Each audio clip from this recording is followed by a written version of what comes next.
Major Andrew Drew McCallister's head snapped back as the Vorath guard shoved him into the cold, featureless cell. The door sealed behind him with a hiss, leaving him alone with a dull ache in his ribs and the faint metallic tang of blood in his mouth. He forced himself upright, locking his knees to keep from swaying. Surrendering to weakness was not an option, not here, not ever. The Vorath prided themselves on their physical dominance, and for good reason. Each stood over 8 feet tall, their muscular frames encased in armor that looked more ceremonial than functional. Vorath eyes glowed faintly amber, a disconcerting contrast to their ashen skin. To them, humanity was a joke, a primitive species still fumbling its way through galactic diplomacy. Drew had heard the whispers, the condescending remarks from Vorath dignitaries. Humans were fragile, reliant on outdated weapons, and painfully soft. He gritted his teeth as the door to the cell slid open again. Commander Threx strode in, his armored boots clanging heavily against the floor. The Vorath officer was even more imposing up close, his thick, clawed fingers flexing as if itching for a reason to strike. Drew knew the type thugs like Threx believed in intimidation as much as firepower. Threx loomed over him, his expression a mixture of disdain and boredom. "Major McCallister," he said, his voice a guttural growl, "your species continues to amuse me. You cling to your pitiful ideals, marching into battles you cannot win. Tell me, do humans consider it bravery or stupidity?" "Depends on the day," Drew replied without missing a beat. His voice was steady, his face carefully neutral. "What's the occasion, Commander? You here to chat or to waste my time?" The Vorath's amber eyes narrowed. "You are in no position to make demands, human," he gestured to the empty cell. "This is your fate, powerless, insignificant, entirely at my mercy. But it doesn't have to be this way." Drew crossed his arms, though every muscle in his body screamed in protest. "You've got a strange way of rolling out the welcome mat. Is this how you treat all your guests, or am I special?" Threx ignored the jab. "You will provide me with the strategic data your team possesses," he said, his tone sharp. "Locations of human outposts, fleet movements, defense protocols, whatever primitive secrets you cling to, you will surrender them." Drew smirked, though it didn't reach his eyes. "I'd hate to disappoint you, but our secrets are above your pay grade." The Vorath officer's claws dug into the edge of the interrogation table, leaving deep gouges in the metal. "Do not test my patience," Major Threx snarled. "You are alive only because I choose for you to remain so. Your species is soft, incapable of survival without your crude toys. Pathetic." "Funny thing about humans," Drew said, leaning forward just enough to meet Threx's gaze. "We don't quit. No matter how tall or shiny our enemies are, we don't back down. You're underestimating us, Commander. That's a mistake you'll come to regret." Threx let out a low, rumbling laugh. Bold words for a creature so easily broken. Drew didn't flinch as Threx loomed closer, his shadow swallowing the dim light in the cell. Instead, he focused on the room itself, the seamless walls, the faint hum of the energy field keeping him contained, the subtle patterns in the Vorath's routine. Every detail mattered. They always mattered. In his mind, Drew flashed back to his training. The weeks spent in grueling simulations, learning how to extract every ounce of information from his environment.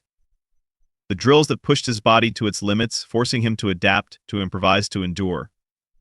Resilience wasn't just a skill, it was a mindset, one that had been drilled into him until it became second nature. "You're quiet," Threx observed, his tone laced with mockery. "Finally realizing the futility of your situation." "Not quite," Drew said, his voice calm. "Just wondering if you've ever actually fought for anything." Threx's eyes flared, but Drew pressed on. "You've got your fancy ships, your big armor, your claws. But do you even know what it's like to get your hands dirty?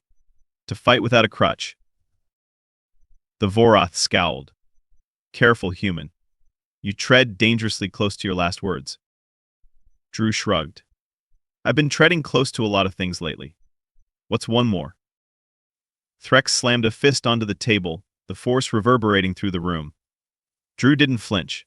He couldn't afford to. Every second he kept the Vorath talking was another second to observe, to analyze, to plan. "I'll give you one last chance," Threx said, his voice dripping with menace. "Surrender the data, or your suffering will be legendary." Drew leaned back in his chair, his expression unreadable. "Do what you've got to do, Commander. But don't say I didn't warn you." For a moment, Threx simply stared at him, as though trying to decipher the enigma before him. Finally, with a growl of frustration, the Vorath stormed out of the cell, leaving Drew alone once more. As the door slid shut, Drew allowed himself a brief exhale. The Vorath thought they understood power, but they didn't understand humans. Not yet. And Drew wasn't about to educate them gently. Drew sat cross-legged on the floor of his cell, head tilted slightly as his eyes tracked the Vorath guards through the transparent energy barrier. Every precise step, every exaggerated gesture of authority was logged in the back of his mind. The guards' patrols were consistent, almost too consistent, as if they relied on routines to feel in control. Their arrogance made them predictable, and predictable was something Drew could work with. The Vorath didn't bother disguising their disdain for him. They rarely even spoke when they passed, save for the occasional snort of amusement or clipped remark in their guttural language. They were confident, bordering on cocky, certain that no human could outmatch their advanced technology or superior size. Drew smirked faintly. Overconfidence had a way of turning into a blind spot. His observations were interrupted when the seamless wall to his right slid open, and a new figure stepped into the room. Unlike the guards, clad in their thick armor and bristling with weapons, this Vorath wore a long flowing coat embedded with shimmering technology. His features were sharper somehow, with a faintly inquisitive tilt to his head and glowing amber eyes that studied Drew with unhidden curiosity. Drew didn't move, letting the silence stretch. "I am Zalak," the newcomer said, his voice smoother than the others, almost clinical. "I am here to study you." "Study me?" Drew raised an eyebrow. "What happened to interrogating me? Has your commander run out of threats?" Zalak's lips twitched upward in what might have been a smirk.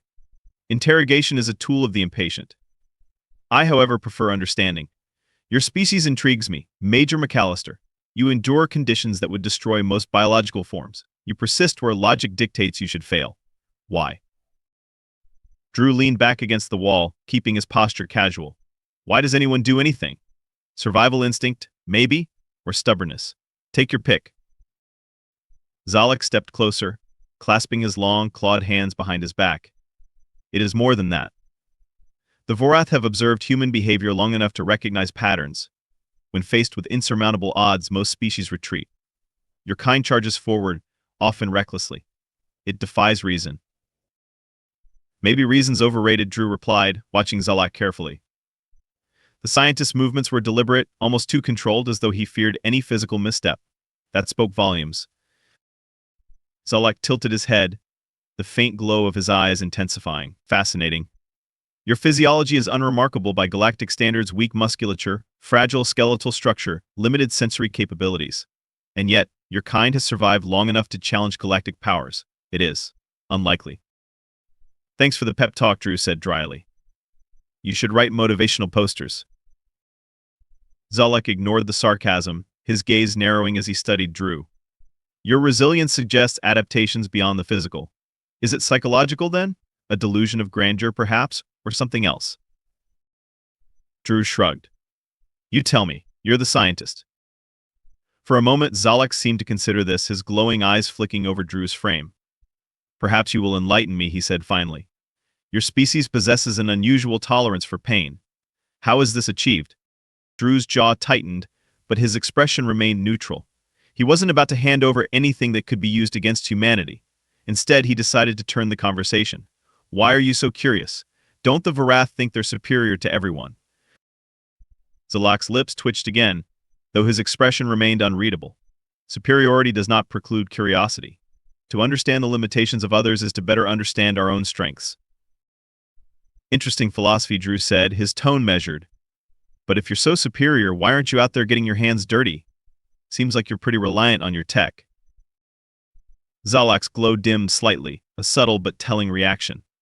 "Technology is an extension of our evolution," he said. "It allows us to transcend the limitations of physicality." "Or avoid them," Drew countered. "Sounds like you've put all your eggs in one basket." The silence that followed was heavy, but Zalak didn't respond. Instead, he moved toward a panel embedded in the wall, his long fingers gliding over the interface. Drew watched intently, memorizing the sequence of gestures and the way the panel lit up in response. If Zalak noticed, he didn't show it. "You are remarkably composed for one in your position," Zalak observed without looking up. "Are all humans so adept at masking fear?" "Fear's just another problem to solve," Drew said. "Doesn't mean it's not there." Zalak turned to face him again, his gaze piercing. A curious perspective. Tell me, Major, do you believe your defiance serves a purpose? Or is it merely a reflex, a futile grasp at control? Drew met his gaze evenly. I think you already know the answer to that. The faintest flicker of something crossed Zalak's face, admiration, perhaps, or maybe just intrigue. Either way, it was gone as quickly as it had appeared. Without another word, the scientist turned and exited the cell, the wall ceiling shut behind him.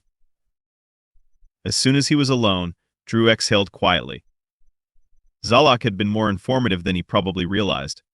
The Vorath might have superior technology, but their reliance on it was a weakness. They lacked adaptability, the ability to think on their feet. And while their arrogance blinded them, Drew had no such luxury. Over the next several hours, Drew continued observing the guards, noting their patterns and behaviors. He paid particular attention to their weapons, the way they carried them, the way they moved. It didn't take long to confirm what he'd suspected. Their postures were rigid, their movements overly reliant on their armor's enhancements. They might look imposing, but they weren't trained for hand-to-hand combat. They didn't need to be. Not when their technology usually did the work for them. That was going to change. When the next guard passed his cell, Drew allowed his body to slump against the wall, his head lolling, as if he were on the verge of passing out. He groaned faintly, just loud enough to catch the guard's attention. The Vorath paused, his glowing eyes narrowing as he approached the barrier. Human, the guard barked. What are you doing? Drew let out another groan, his voice weak. Feeling not so good. Might have taken a bad hit earlier. The guard's expression twisted into a sneer. Pathetic. Your fragility is as expected. Drew sagged further, one hand gripping his side as he coughed for effect. The guard hesitated, glancing around before deactivating the energy barrier. As he stepped inside, Drew struck. He moved faster than the Vorath could react, his years of training turning instinct into action. His elbow slammed into the guard's throat, cutting off his air supply, and a sharp twist of his wrist dislodged the weapon from his grip. Before the Vorath could recover, Drew delivered a precise blow to the side of his head, sending him crumpling to the floor. Drew crouched, quickly retrieving the guard's communication device and slipping it into his pocket. He didn't have much time.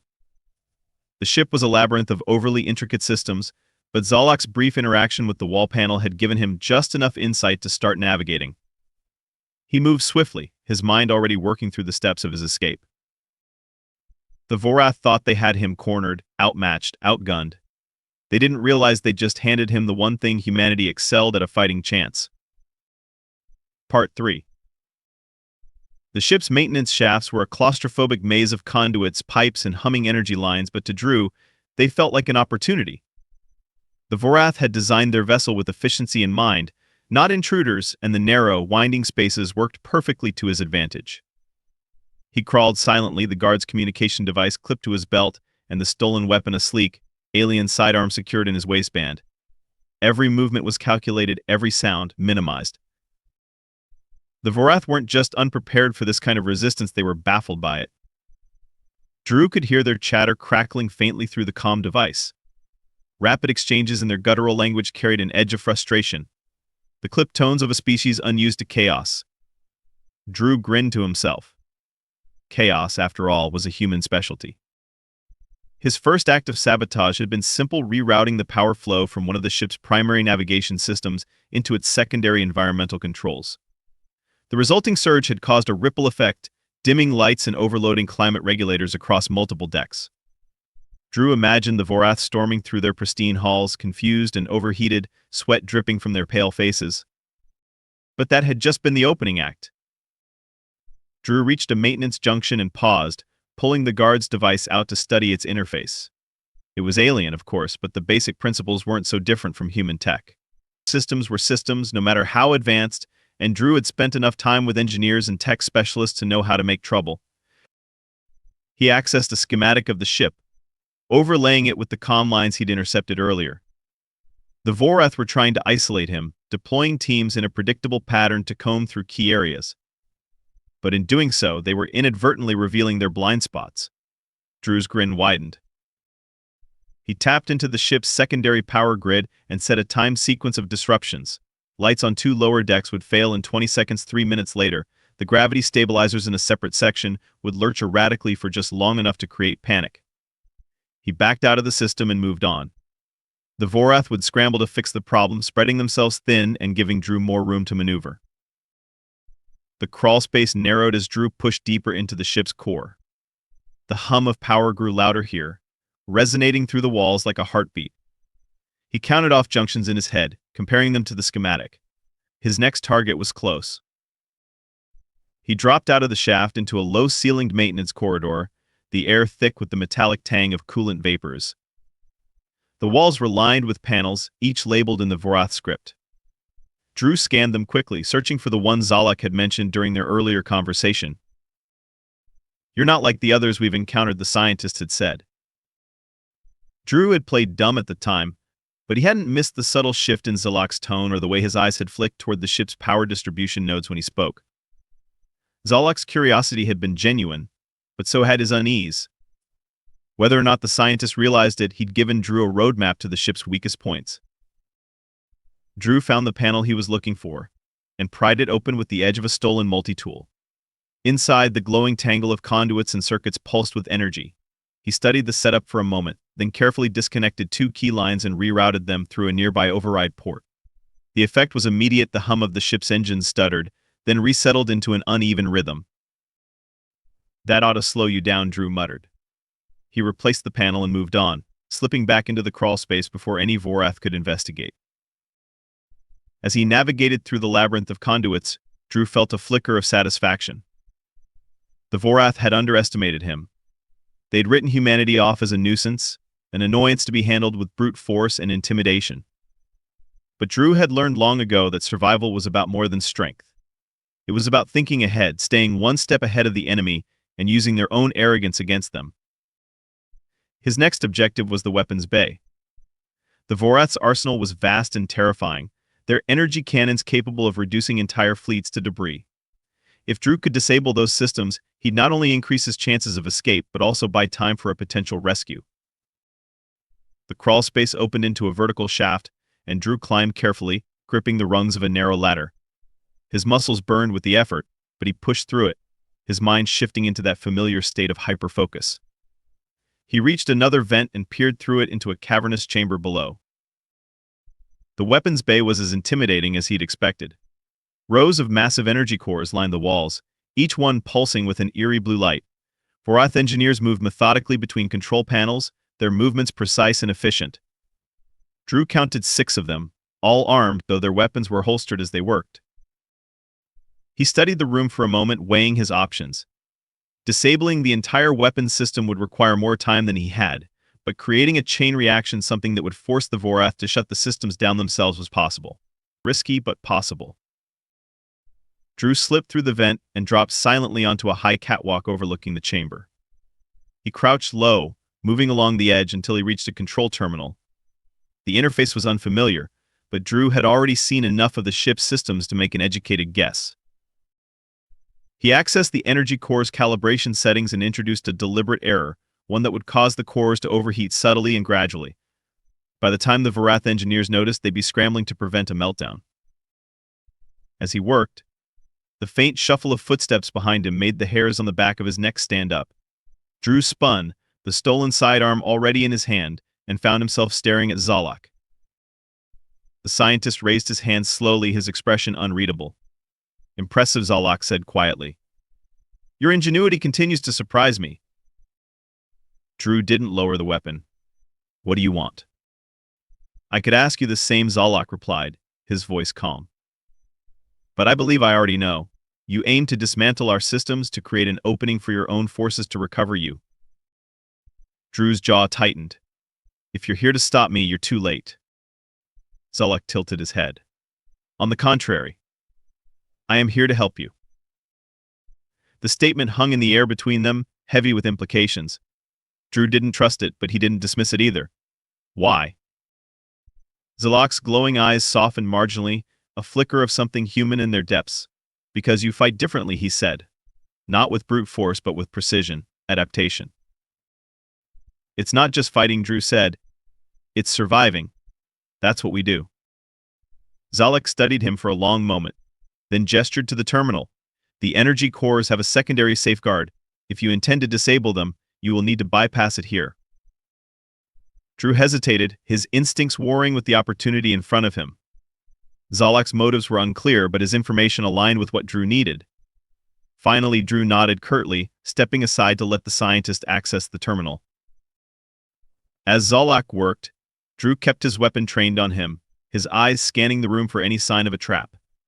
The tension was palpable, but Zolak's focus never wavered.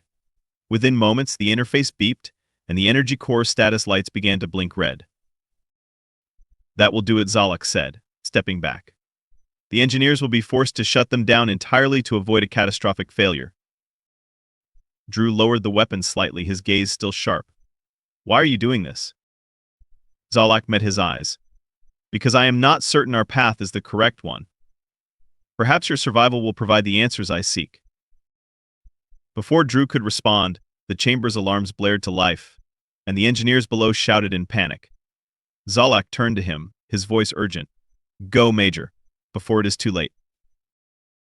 Drew didn't need to be told twice. He slipped back into the crawl space, his mind already racing ahead to the next step. Whatever Zolak's reasons, the scientist's help had tipped the scales if only slightly in Drew's favor. Now, it was up to him to finish the job. Drew's footsteps echoed down the corridor as he emerged from the maintenance shaft and sprinted toward the control room. His body ached from the strain of climbing, crawling, and fighting, but he pushed the pain aside. The Vorath ship was beginning to feel the effects of his sabotage. The lights flickered sporadically, and the hum of the engines had taken on an uneven, almost stuttering rhythm. It wouldn't be long before every system on board started to buckle under the pressure he had created. He had to move fast. The control room was his final objective. From there, he could disable the ship entirely, ensuring it wouldn't pose a threat to Earth or his team. It was also the most heavily secured area on the ship, and Drew had no illusions about what waited for him beyond those doors. Still, he pressed on, his mind already working through possible scenarios. He rounded a corner and skidded to a halt. Threx stood in the middle of the hallway, blocking the path to the control room. The commander's imposing figure was framed by the flickering lights, his amber eyes glowing with a mixture of fury and grim satisfaction. "Major McCallister," Threx growled, his voice reverberating like distant thunder. "I should have known you'd be foolish enough to come here." Drew straightened, his breathing steady despite the adrenaline surging through him. "And I should have known you'd be waiting. Seems like we both know how this ends, though." Threx's lips curled into a predatory smile. "Indeed. But I'll admit your persistence has been unexpected. You've caused more damage than I anticipated. I almost respect it." "Almost," Drew said, his tone dry. "Let me guess, this is the part where you tell me to surrender, and then we both pretend like that's an option." Threx chuckled darkly. "There will be no surrender, human. Only a lesson. You've relied on tricks and sabotage to survive this long, but now you face me directly. Without your weapons, without your clever schemes, you are nothing." Drew's eyes flicked to the door behind Threx. The control room was just a few meters away, but the commander wasn't going to let him pass without a fight. Drew let out a slow breath, centering himself. "If that's how you want to play it, I won't disappoint you." Threx's smile widened, and he stepped forward, cracking his knuckles. "Good. Let us see what your kind is truly made of." The Vorath lunged, his massive frame moving with surprising speed. Drew sidestepped just in time, barely avoiding the swipe of Threx's claws. He pivoted and drove his elbow into Threx's ribs, but the impact barely registered. Threx swung his arm around, catching Drew with a glancing blow that sent him stumbling back. Drew regained his footing quickly, his mind racing. Threx was stronger and faster, but his movements were predictable, relying on brute force rather than precision. Drew would have to exploit that overconfidence. The commander charged again, his claws slashing through the air. Drew ducked low, rolling under the attack and landing a quick jab to the side of Threx's knee. The Vorath growled in frustration, his amber eyes narrowing as he turned to face Drew. "You think you can wear me down?" Threx sneered. "Your strikes are meaningless." Drew didn't respond. Instead, he circled Threx, forcing the larger alien to stay on the defensive. He analyzed every movement, the way Threx favored his right side, the slight delay in his reactions after each swing. There was a rhythm to the commander's attacks, and Drew was starting to see it. Threx lunged again, this time aiming a powerful kick at Drew's midsection. Drew sidestepped and grabbed hold of Threx's leg, twisting it sharply. The move disrupted Threx's balance, and Drew used the opening to deliver a series of quick, precise strikes to the joints and pressure points he'd identified earlier. Threx roared in anger, his movements growing more erratic. "You fight like a coward," Threx spat, his voice laced with venom, dancing around, striking from the shadows. "Face me properly." Drew smirked, wiping a trickle of blood from the corner of his mouth. "Funny, I thought fighting properly meant staying alive." Threx's roar echoed through the corridor as he charged again, his fists swinging wildly. Drew ducked and weaved, narrowly avoiding the devastating blows. He waited for the right moment, then stepped inside Threx's guard and drove his knee into the commander's abdomen. As Threx doubled over slightly, Drew followed up with an elbow to the back of his neck, sending him stumbling forward. The Vorath slammed into the wall, his claws digging into the metal to steady himself. He turned to face Drew, his amber eyes blazing with fury. "Enough of this," he bellowed, his voice shaking the walls. "You will not win." Drew didn't respond. He was already moving, circling Threx again, and forcing the commander to turn with him. The flickering lights cast shifting shadows across the corridor, making it harder for Threx to track Drew's movements.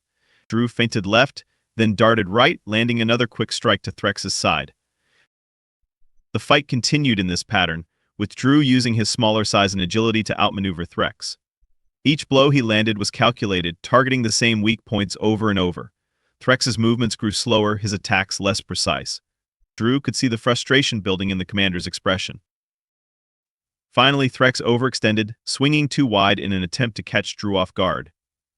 Drew seized the opening, stepping inside Threx's reach and locking his arm around the commander's neck. He twisted sharply, leveraging his weight to bring Threx down to one knee. The move left Threx vulnerable, and Drew struck him with a final, devastating blow to the side of the head. Threx collapsed to the ground, his breathing ragged. Drew stepped back, his chest heaving as he stared down at the fallen commander. For a moment, neither of them moved. The hallway was eerily silent, save for the faint hum of the ship's systems. "You underestimated me," Drew said quietly. "That's the real lesson here." Threx glared up at him, but there was no defiance left in his eyes. Drew didn't wait for a response. He turned and made his way to the control room, overriding the door with the stolen comm device. The room was a chaotic hub of activity, the ship's systems flickering and sparking as Drew's earlier sabotage took its toll. He moved quickly, accessing the main console and inputting a series of commands.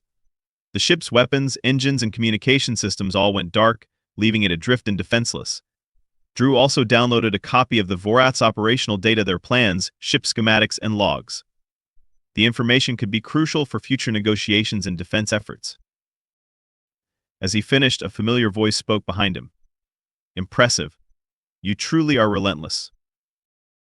Drew turned to see Zalak standing in the doorway, his expression a mixture of surprise and admiration. The scientist stepped inside, his glowing eyes scanning the dimly lit room.